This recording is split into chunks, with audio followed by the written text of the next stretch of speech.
povo de Deus. Quero convidar você a abrir a sua Bíblia em Malaquias, capítulo 2, versículo 17, o último versículo do livro do profeta Malaquias. Malaquias, capítulo 2, versículo 17. Malaquias 2, verso 17.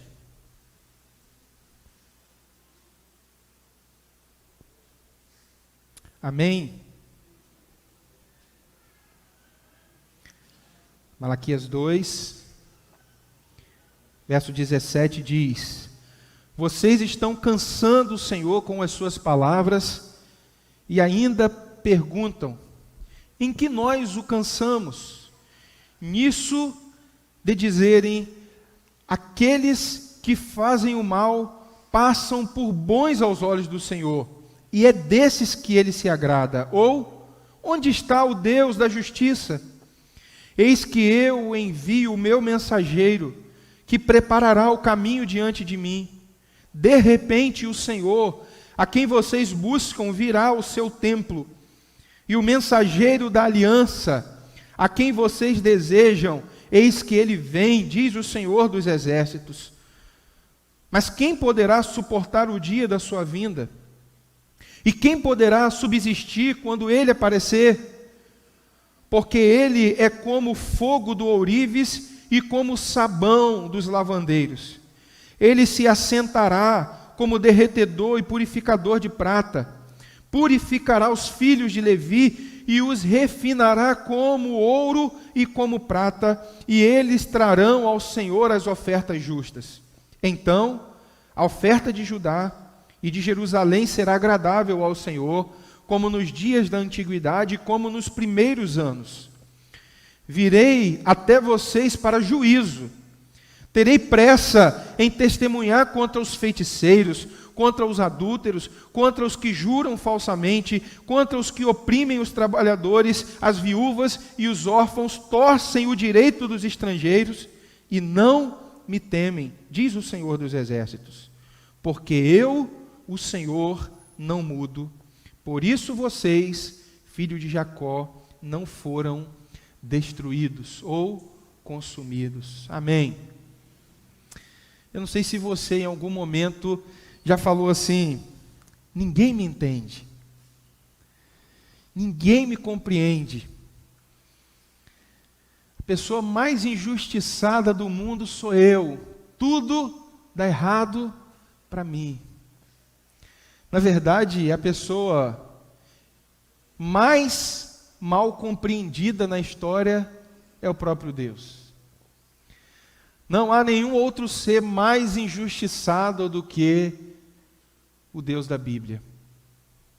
Muitas vezes na história, por meio dos seus filhos, por meio do seu povo, Deus foi duramente acusado de ser injusto, de se esquecer do seu povo, de não governar a história, de chegar atrasado, de permitir que catástrofes, que dificuldades, que problemas nos afetem, acusando nós, Deus, de ser injusto. Deus não me trata como eu mereço. E muitos, ao olhar assim, começam a desenvolver amargura, ressentimento, começam a desprezar a Deus, começam a enfadar a Deus, repetindo acusações contra Deus. Isso é muito comum acontecer porque geralmente nós nutrimos no nosso coração expectativas equivocadas em relação a Deus. Deus tem que me fazer rico, Deus não pode deixar a minha família passar por enfermidade, passar por falência, Deus não pode permitir que a minha família experimente traições, falsidade, Deus não pode permitir que a minha vida seja tão difícil como ela é, ou como ela foi no passado, e esse passado tenha produzido, ou o entendimento do passado tenha produzido o que eu sou hoje. Muitas vezes as nossas expectativas equivocadas estão em relação à igreja, e por mais que quando a gente diga: eu entendo que a igreja não é um povo perfeito. Geralmente as nossas frustrações se baseiam em expectativas frustradas em relação à igreja. Um falso profeta deu uma rasteira, tomou dinheiro, mentiu, prometeu que Deus não havia prometido, e a pessoa foi enganada, ela foi trapaceada, ela confiou o seu coração, a sua vida, a sua intimidade, e na verdade ela não foi respeitada. Muitas vezes os relacionamentos, quando se tornam difíceis, as pessoas elas dizem assim: eu não estou me distanciando de Deus, eu estou me distanciando das pessoas. O problema não está em Deus, o problema está nas pessoas. Isso na verdade tem muitas vezes como fundo, como pano de fundo, uma frustração em relação a uma expectativa direcionada à igreja. Eu nunca imaginava que isso ia acontecer na igreja. Na verdade, Deus não nos engana. Ele sempre se revelou perfeito, seus atributos, a sua justiça, a sua misericórdia, o seu poder e o seu amor, mas ele disse assim: há pecado no mundo. E o povo a quem Deus resgatou, o povo a quem Deus libertou, continua enquanto caminha nesse mundo como um povo de pecadores. Então o problema das nossas frustrações não estão nem em Deus e nem na igreja, mas está em nutrir em nosso coração expectativas furadas. A Bíblia diz A e a gente entende B. Sabe quando a mãe diz assim: não coma isso, não faça isso. Você diz assim: eu sei, e aí você faz exatamente o contrário, esperando que o resultado seja diferente do que o pai e a mãe orientou. Às vezes a gente faz isso, Deus orienta, Deus diz, Deus alerta, Deus nos prepara, e a gente fazendo diferente do que Ele ordenou, a gente espera resultados assim. O povo de Israel tinha expectativas em relação a Deus. Lembre-se de que quando o templo foi construído e os sacerdotes entraram com a arca da aliança, declarando: bendito seja o nome do Senhor, de eternidade a eternidade, aquele lugar se encheu de fumaça, e ali houve a manifestação da glória de Deus. Ou seja, Deus manifestou bondade, misericórdia, compaixão e poder no primeiro templo. O segundo templo havia sido reconstruído e não houve a esperada manifestação da glória de Deus, como eles tanto nutriam em seu coração. Eles ainda estavam, o povo de Israel, debaixo do jugo de uma nação opressora. Eles não estavam desfrutando de prosperidade econômica. E quando as coisas não caminham do jeito que a gente espera, quando Deus não se enquadra com a nossa agenda, quando as coisas não são da maneira que a gente espera, a gente corre o risco de acusar Deus de não ser Senhor, de não ser Deus sobre a nossa vida. E é isso que o povo de Israel estava fazendo. O povo de Israel estava acusando Deus de não ser moral, de dizer que não havia certo e errado. Deus é injusto. Aquilo que Deus disse ser errado, Deus não está corrigindo, não está castigando o pecador. Aquele que faz o mal passa por bem aos olhos de Deus. Olha como Deus está sendo acusado diretamente, frontalmente no seu caráter. Deus, na visão do seu povo, havia se tornado mal.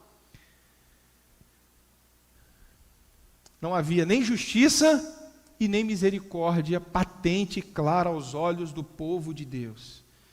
O povo então precisava ser restaurado da sua fé na justiça e na misericórdia de Deus. Porque é isso que Deus faz nas nossas vidas. Quando a gente começa a viver, até mesmo no meio do povo de Deus, mas sem conseguir lidar com a justiça de Deus. Porque Deus não derrama o cálice da sua ira e Ele castiga o mal, o pecador hoje. Porque Deus tolera com paciência aquele que estupra, que é homicida, aquele que, como diz a palavra, aquele que adultera, aquele que jura falsamente, aquele que oprime os trabalhadores.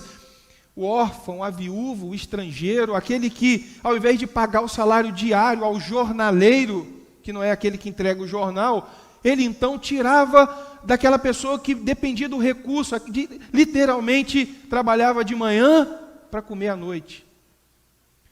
Deus está dizendo assim: olha, eu não mudei. Na verdade, vocês que perderam a percepção de quem eu sou, e que perderam também a visão da misericórdia de Deus, de entender que, na verdade, nós só estamos de pé, nós só continuamos a existir por causa da misericórdia de Deus. Quando Jeremias, ele vê Jerusalém, antes daquilo que Malaquias registra aqui, cronologicamente antes, o livro de Lamentações, Jeremias vê os muros destruídos, ele vê o templo destruído, ele vê todo o caos em Jerusalém, em meio às ruínas. Ele diz: as misericórdias do Senhor são a causa de não sermos consumidos. Deus destruiu, permitiu o exército babilônico invadir, destruir, trazer o caos, mas Jeremias entende: olha, nós estamos de pé pela misericórdia de Deus. Nós não merecíamos estar aqui, nós não merecíamos sequer respirar. Será que nós hoje aqui estamos como esse povo, acusando a Deus? É possível você não orar mais, estar aqui sem esperança nenhuma de que Deus fale o seu coração, por estar ressentido por alguma experiência do passado, por alguma tragédia, e por entender que Deus tinha a obrigação de não permitir que eu e você passássemos por tragédias que nós passamos. Então, entenda-se como alvo da restauração de Deus, como alguém chamado a essa restauração da fé na misericórdia, da justiça de Deus. Deus já havia sido questionado pelo povo no passado. Um exemplo claro disso é o Salmo 73. Asaf já havia questionado a Deus porque ele olhava para o povo de Israel e via o mau caráter, aquele que estava oprimindo o pobre, prosperando financeiramente. Isso causa angústia muitas vezes. Senhor, há no meio do teu povo aqueles que são honestos, que acordam cedo, dormem tarde, trabalham muito e a vida fica estagnada. Muitos são oprimidos, não recebem de acordo com seus direitos, e quando chega no tribunal, eles sofrem e são humilhados. Deus, onde está o Senhor? Esse não é um questionamento novo. O próprio Asaf já havia questionado a prosperidade do ímpio e a aniquilação do justo. Até Jeremias, no capítulo 12, no versículo 1, ele expressou o seu desânimo quando ele questiona: por que o caminho dos ímpios prospera? Por que todos os traidores vivem em paz? Essa é uma questão que muitas vezes nós temos dificuldade de lidar. E Abacuque, na sua angústia, ele declarou: até quando, Senhor, clamarei eu e tu não me responderás? Gritar-te-ei violência e não salvarás. Por esta causa, a lei se afrouxa e a justiça nunca se manifesta, porque o perverso cerca o justo. A justiça é torcida. Abacuque 1, verso 2 e 4, e a continuação é: mas o meu justo viverá pela fé. O justo viverá pela fé na justiça e na graça de Deus. Senhor, a impunidade aumenta. Nós estamos às vésperas de uma eleição. Tanto quem ganhar vai perder, como quem perder vai ganhar. No final, todo mundo vai perder. É mais ou menos esse o cenário que muitas vezes nós nos sentimos incluídos, sem esperança. E a ideia que temos é: Deus, o Senhor não vai levantar alguém, seja no executivo, seja no legislativo, seja no judiciário, para que possa fazer justiça. Senhor, a impunidade aumenta. E não é essa a ideia que temos. Os que virão serão tão corruptos quanto aqueles, não todos, mas muitos. Muitas vezes nós questionamos onde Deus está. E a gente deixa de ver Deus como um ser moral, aquele que corrige e também galardoa aquele que o ama e que o teme. Os contemporâneos de Sofonias, texto que o nosso presbítero aqui leu, pensaram a mesma coisa. Sofonias 1, versículo 12 diz: o Senhor não faz bem, nem faz mal. Quer dizer, Deus ele é indiferente à história, à vida. E aí o que Deus vai dizer é que eles falam e agem como se estivessem bêbados, sem juízo, sem discernimento. Asaf, quando olha para a prosperidade do ímpio, e a palavra de Deus vai dizer que chega no momento que ele vai ao templo contemplar os feitos de Deus, e ele diz assim: Senhor, eu te louvo, porque o ímpio ele pode ter prosperidade financeira, mas um dia ele vai prestar contas ao Senhor. Pode me faltar o recurso, mas eu tenho Deus. Pode me faltar a saúde, mas eu tenho Deus. Pode me faltar amigos, mas eu tenho Deus. E é isso que ele está dizendo: eu tenho prosperidade porque eu tenho Deus na minha vida. E então ele tem o seu coração consolado com essa verdade. Um dia todos os homens comparecerão diante de Deus. E nós não cremos em impunidade, cremos que todos os pecados serão fielmente castigados. O povo de Deus vai passar pelo juízo, porque eles receberão os benefícios do julgamento que Cristo recebeu em nosso lugar. O castigo que nos traz a paz estava sobre ele. O justo recebeu o castigo no lugar dos injustos. E nós, o povo de Deus, aqueles que creem em Cristo, e tão somente esses, viverão e desfrutarão dos benefícios da graça e da misericórdia de Deus. Olhe na sua Bíblia, para que a gente experimente a restauração de Deus nessa noite, como que o povo se encontrava em relação a Deus e o porquê deles precisarem dessa restauração. Eles estavam acusando a Deus, e eles eram ingratos, porque eles eram o povo da aliança. Por algumas vezes no capítulo 2 e agora no capítulo 3, Deus fala da aliança, do pacto, do compromisso, do relacionamento dele com o seu povo. Deus havia alcançado aquele povo e o povo pertencia exclusivamente a Deus. Não é uma nação pagã, mas é o povo de Deus. E daí aquilo que Paulo vai dizer ao escrevendo aos Romanos no capítulo 2: o nome do Senhor é blasfemado entre os gentios por causa do meu povo. Você já viu na confusão, no caos, na calamidade, o ímpio dizendo: confia no seu Deus, espera no seu Deus, ora a Ele, descansa, Deus cuida de você, Deus tem misericórdia da sua vida. E o cristão dizendo: Deus, o Senhor se esqueceu de mim, Deus, o Senhor me abandonou, Deus, eu não mereço isso. O povo que acusava Deus era o povo amado, protegido, e o povo que havia sido liberto pelo Senhor. Quando eles deveriam adorar a Deus em santidade, eles estavam se voltando contra Deus em acusações falsas contra Deus, torcendo a verdade, disseminando o erro. Porque é claro que a obediência influencia, mas também o pecado ele causa impacto na vida daqueles que estão perto de nós. Mas esses acusadores, eles também são insensíveis. O versículo 1 do capítulo 3 diz: eis que envio o meu mensageiro, ou o meu anjo, pode ser traduzido assim também, que preparará o caminho diante de mim. Perdão, era o verso 17.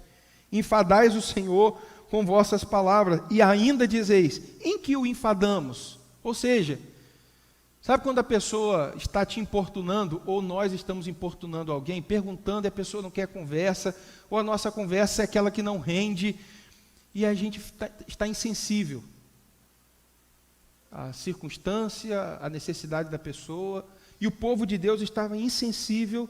Em que nós o cansamos? coração cauterizado, coração insensível. É claro que o caráter de Deus, o amor de Deus, o poder de Deus, ele não vai aumentar nem um centímetro, e nem vai diminuir por causa da nossa fé e da nossa incredulidade. O versículo 6 do capítulo 3 vai dizer: eu, o Senhor, não mudo. Nós mudamos. Nós estamos aqui para crescer, nós estamos aqui para aprender, mas é possível a gente sair do culto pior do que a gente entrou, porque a gente ouve e se torna ouvinte negligente, não praticante, a gente não absorve, não guarda a palavra em nosso coração, a gente permanece insensível e enfadando a Deus, falando e agindo contra Deus sem percepção, porque estamos como anestesiados. Esses acusadores, como nós falamos, eles estavam equivocados. E eu creio que o caminho da restauração não é Deus mudar, é mudar a nossa compreensão de Deus, sobre Deus e os seus feitos. É isso que Deus está tratando com o povo. Deus, se o Senhor fizer isso, eu vou confiar no Senhor. Deus, se o Senhor fizer isso, eu vou crer de fato que o Senhor é misericordioso.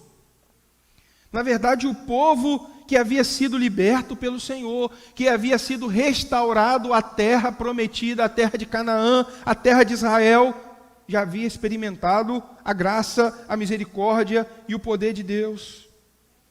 Versículo 17, eles estão acusando Deus de estar distante, de estar passivo. Onde está o Deus da justiça? Cadê Deus? Deus não está vendo, Deus está ausente. Hoje pela manhã nós falamos para os jovens sobre cosmovisão cristã e falamos da visão que alguns têm de que Deus é o relojoeiro, né? Ele dá corda no relógio e deixa o relógio funcionando na sala e ele não se envolve mais. Muitos veem o mundo assim: Deus criou o mundo, virou as costas e disse: agora é com vocês. Deus dirige a história, Deus conduz a história, e louvado seja Deus por isso. Eu conhecia Deus no ano 2000, 99 para 2000. Pensando no sentido de tempo, se Jesus voltasse em 98, eu estava perdido. Pense no ano da sua conversão. É claro que para nós, os eleitos, sempre são salvos na hora certa. Deus chama e eles ouvem a sua voz. Mas pense na longanimidade, na paciência de Deus. Então cuidado quando você diz assim: Deus, venha para julgar, Senhor, venha para trazer vingança, para fazer juízo na terra.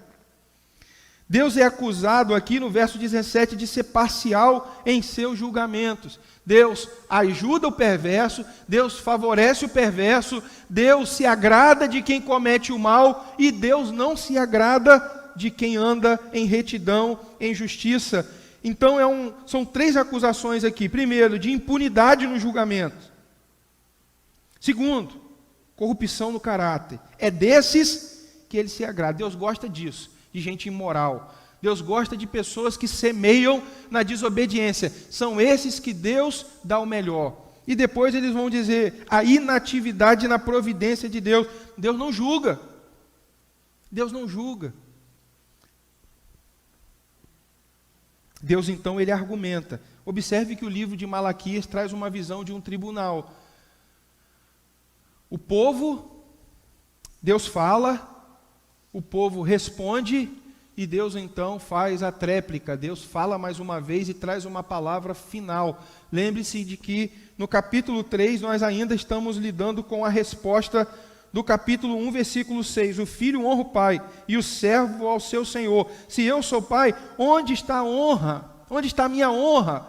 Deus está perguntando ao povo e mostrando ao povo que não está honrando o Senhor. Deus está conversando, dialogando com o povo. Deus então diz ao povo no capítulo 3, verso 1, que ele virá. Que ele virá. Deus então diz: eu vou manifestar a minha justiça. E aqui Deus aponta para a vinda do seu Filho Jesus. Primeiro ele aponta para Elias e o seu ministério, aquele que preparou o caminho de Jesus, aquele que veio do deserto, um ser muito esquisito, com uma veste não tão comum, pele de animal, se alimentando de gafanhoto, um ser muito estranho. E ele veio chamando pecadores ao arrependimento, consertando o caminho, aplainando o caminho, dizendo: virá aquele em que eu não sou digno nem de desatar a correia da sandália. E ele aponta para o Cordeiro de Deus que tira o pecado do mundo, ele aponta para Cristo. Deus então está dizendo: vocês procuram justiça e juízo, então eu irei manifestar. Então no verso 1 ele vai dizer que o juízo virá certamente. Eis que eu envio o meu anjo que preparará o caminho diante de mim. E esse juízo que se manifestará na pessoa de Cristo, ele será inesperado. Inesperado para muitos. Jesus veio, e aqui Malaquias ele aponta tanto para a primeira vinda quanto para a segunda vinda de Jesus. A Bíblia fala dos sinais, o evangelho anunciado em todas as nações, calamidades.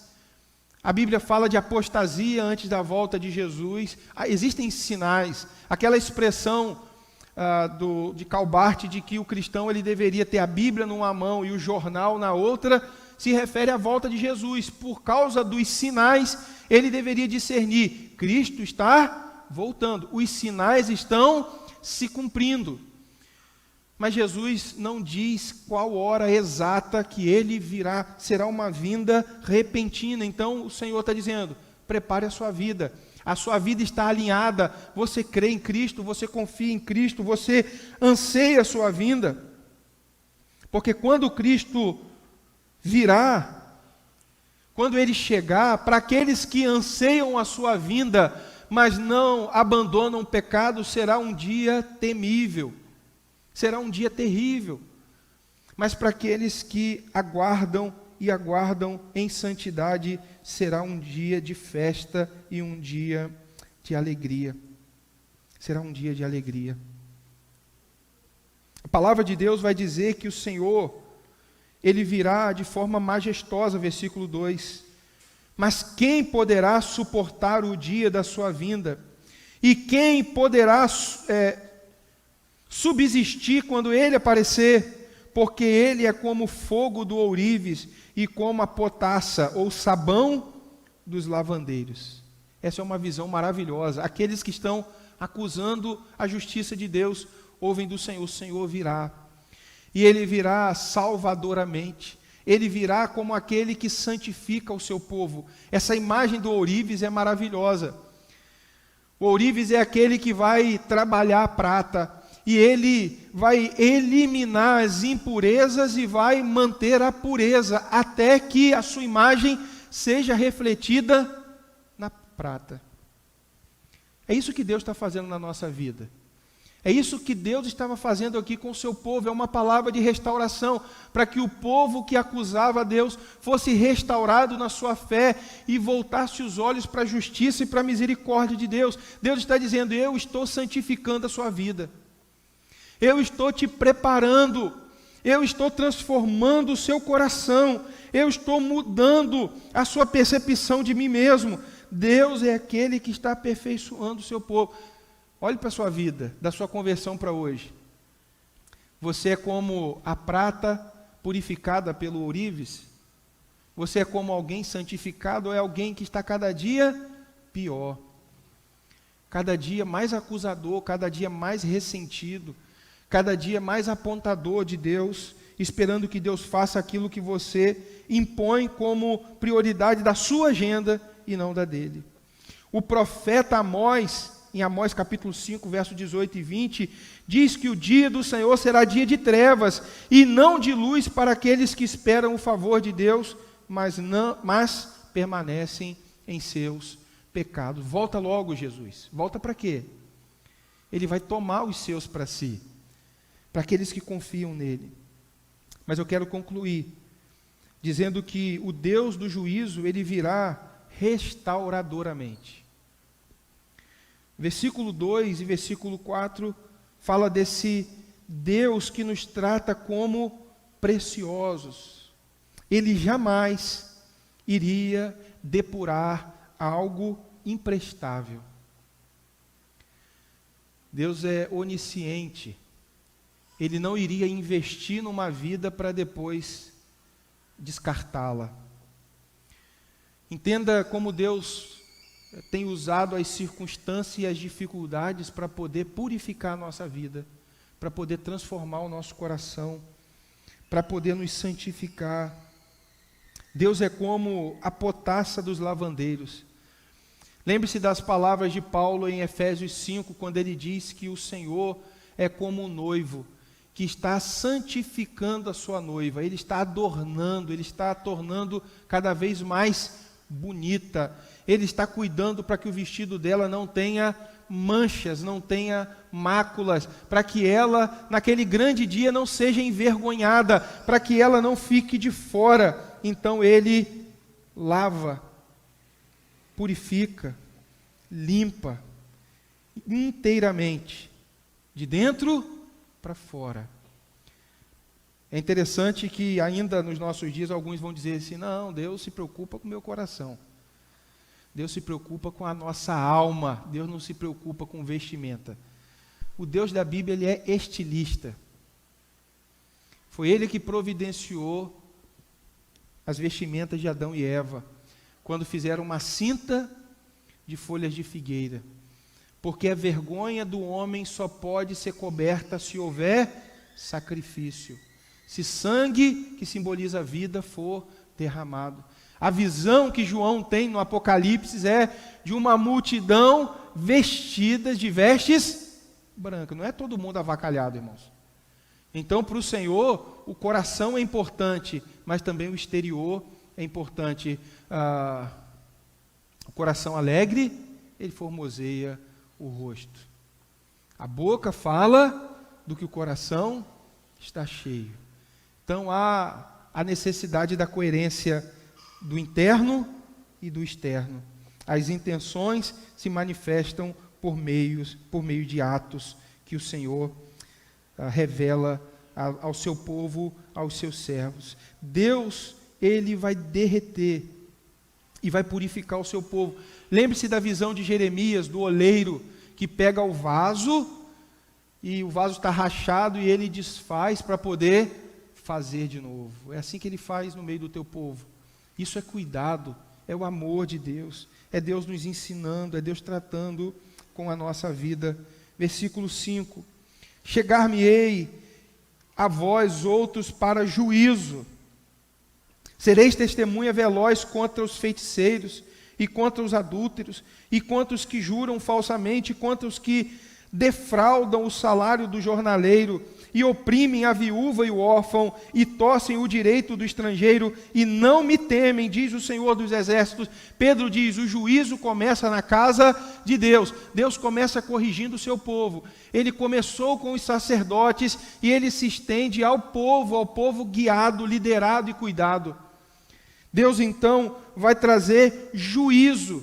Deus vai acertar os ponteiros com o seu povo. Mas a palavra final de Deus, no versículo 6, é: porque eu, o Senhor, não mudo. Por isso vós, ó filhos de Jacó, não sois consumidos. Pastor, o senhor falou tudo isso, mas há ainda uma ferida no meu coração, ainda uma mágoa com Deus. E como que eu faço para que eu tenha essa visão clara da justiça e da misericórdia de Deus? Deus havia dito ao povo de Israel: o anjo da aliança virá. E o anjo da aliança veio, Jesus veio. E a razão de Jesus vir é para que a justiça de Deus se tornasse manifesta a nós. Jesus viveu fielmente toda a vontade de Deus. O apóstolo Paulo, quando fala da salvação, ele fala dessa troca do justo pelo injusto. Jesus, na cruz, ele foi condenado como filho justo de Deus. Na cruz, a gente vê aquele que não merece sendo castigado. A gente vê aquele que, como uma ovelha muda, foi morto pelos seus tosquiadores. Ele não blasfemou, ele não murmurou. Mas na cruz também a gente vê a justiça e a misericórdia de Deus se encontrando, se beijando. Nós vemos Deus castigando o pecado, a nossa injustiça no seu Filho justo. O justo sendo condenado no lugar do pecador, sendo ele sem pecado. E nós, o seu povo, sendo declarados por meio da fé nesse sacrifício de que somos justificados no sangue do Cordeiro. Ele recebeu justiça, nós desfrutamos de misericórdia. Faça Deus qualquer coisa nas nossas vidas, nós nunca teremos o direito de acusar Deus. Ele é o Senhor, o tempo é dele, a vida pertence a Ele. Ele cumpre os seus planos. O desafio nosso não é colocar Deus dentro das nossas medidas e acusar Deus.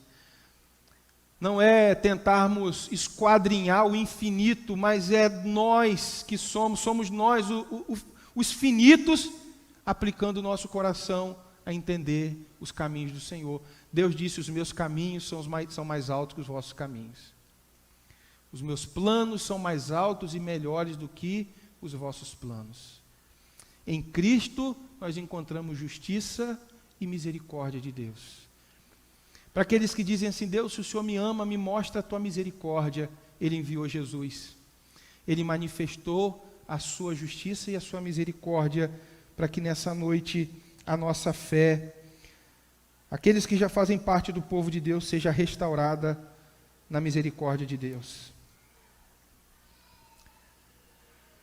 Hoje pela manhã nós tivemos uma conversa muito boa e nós falamos sobre a justiça de Deus. E a pergunta na nossa conversa foi: pastor, e aqueles que estão lá fora? Quando Jesus voltar, eles não serão salvos? Foi essa a pergunta? Foi? Quando Jesus voltar, eles não serão salvos também? Porque a ideia é: Deus é amor, Deus tem que salvar todos os pecadores. Porque Ele é o Redentor de braços abertos. E a resposta é: Deus enviou a manifestação da sua justiça. O único caminho, o único meio do homem ser declarado justo, do homem ter os seus pecados perdoados, do homem se tornar aceito por Deus, esse único caminho é rejeitado. Se Deus é justo, e Ele é, se Deus é puro, e Ele é, nós não podemos esperar outra coisa de Deus, senão que Ele castigue todos os pecados. Daqueles que creem em Cristo já foram castigados na cruz, e daqueles que não creem em Cristo serão castigados na sua vinda. Por isso Cristo é a boa notícia que manifesta a justiça e a misericórdia de Deus para nós. Como Deus pode ser amor se o homem criado por Ele, que o desobedeceu, recebe, conhece, é apresentado a Cristo, seu único Filho? E o autor aos Hebreus, no capítulo 10, vai dizer que ele calcou os pés ao Filho de Deus. E aí pense você que é pai. Seu filho é desprezado, ele é rejeitado, ele é zombado, ele é descrido, tratado como insignificante. E aí como você lida? Normal, isso é tranquilo.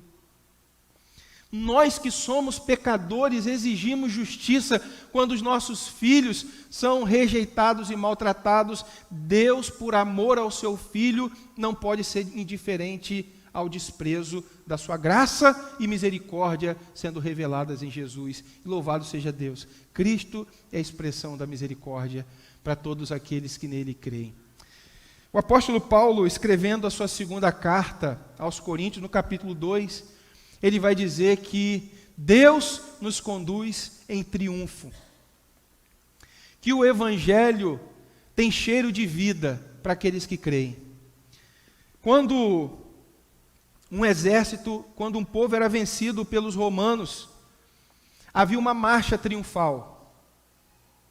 O general, o comandante, seus subordinados, eles iam conduzindo a cavalaria, a todos aqueles que fizeram parte, a legião romana. Haviam os sacerdotes atrás, com o seu incensário, e ali aqueles pagãos, eles iam exalando um aroma. E atrás estavam o exército vencedor e estavam os vencidos. Para aqueles que venceram, era um cheiro maravilhoso, era o cheiro do triunfo, era o cheiro da vitória. Mas para os vencidos, era um cheiro de morte. Assim é a mensagem do Evangelho. Para aqueles que creem, é cheiro de vida. O que Cristo fez e me alcançou é a misericórdia que me dá vida. Mas para aqueles que ouvem, que foram alcançados pela pregação do Evangelho e rejeitam, eles também sentem o cheiro, mas é o cheiro de morte. Qual é o cheiro que você sente nessa noite? É cheiro de vida ou é cheiro de morte? O que Deus tem produzido no seu coração? Ele tem restaurado a fé na justiça dele. Ele é o Deus que não chega atrasado. Ele virá e ele julgará vivos e mortos. Sabe aquele que corrompeu? Sabe aquele que comprou o juiz? Sabe aquele que não foi preso, que não foi condenado? Um dia ele vai prestar contas a Deus. Um dia. O povo de Deus não crê em impunidade. Um dia nós vamos comparecer diante do Senhor. E nós louvamos a Deus, porque hoje nós experimentamos cheiro de vida. Que Deus restaure no meu e no seu coração a fé na justiça e na misericórdia dele. Vamos colocar de pé. Vamos orar em nome de Jesus.